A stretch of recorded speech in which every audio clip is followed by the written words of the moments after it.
বিশ্বজ্যোতি ভট্টাচার্যের পোড়ো বাড়ির মতো কণ্ঠে আমি উমা ভট্টাচার্য। ইংরেজি বর্ষবরণ হয়েছে কিছুদিন আগে, ফেব্রুয়ারিও বিদায়ের পথে। বাংলাও বাঙালির কিছু তাতে এলো গেল, এলো কতটা জানি না, তবে গেল, যাচ্ছে অনেক।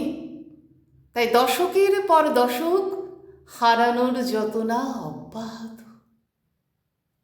আমরা বাংলা সন তারিখ মুছে ফেলেছি সগর্বে, বৈশাখ আবাহন ভুলেছি। এখন ভাষা দিবস আসে ইংরেজি মাস তারিখ গুনে। একটু একটু করে বাঙালিত্ব খসছে, সেটা অনেকটা পোড়ো বাড়ির মতো।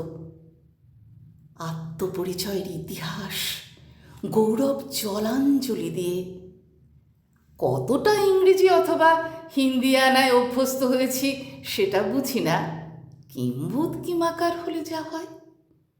তবে হ্যাঁ, ইংরেজি ফেলে আসা বর্ষে বাঙালি আবারও খণ্ডিত সত্তায় স্বমহিমায়। মৌলবাদের যে রাক্ষসটা এতকাল মানবতাবাদের অনুভূতির শেকলে বন্দী ছিল, হিন্দু বাঙালি মুসলিম বাঙালি বিভাজনের রসায়নে সে আবারও মুক্ত। তাই গিলে খেয়েছে ছায়ানট, উদিচি, আরও কত কিছু। বাঙালিত্বের রইলটা কি?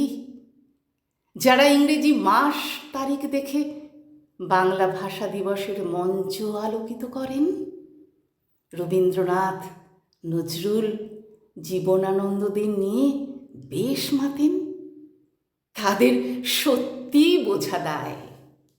জানি না পৃথিবীর কোনো ভাষা, স্লোগান আন্দোলন, পথসভার দুর্বোধ্য বক্তৃতা অথবা অতীতের স্মৃতিরোমন্থনে টিকে থাকে।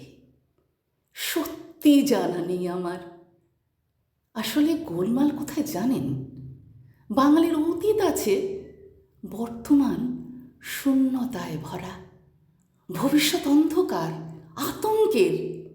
অস্তিত্বের প্রমাণ দিতে তাই রবীন্দ্রনাথ, নজরুল, জীবনানন্দ, সমরেশ, সুনীল থেকে সত্যজিৎ, মৃণাল ভীষণ প্রয়োজন।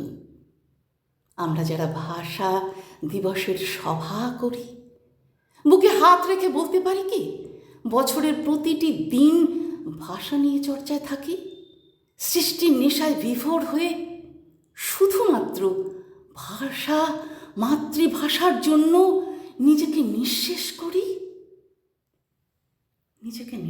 করি মাতৃভাষার জন্য।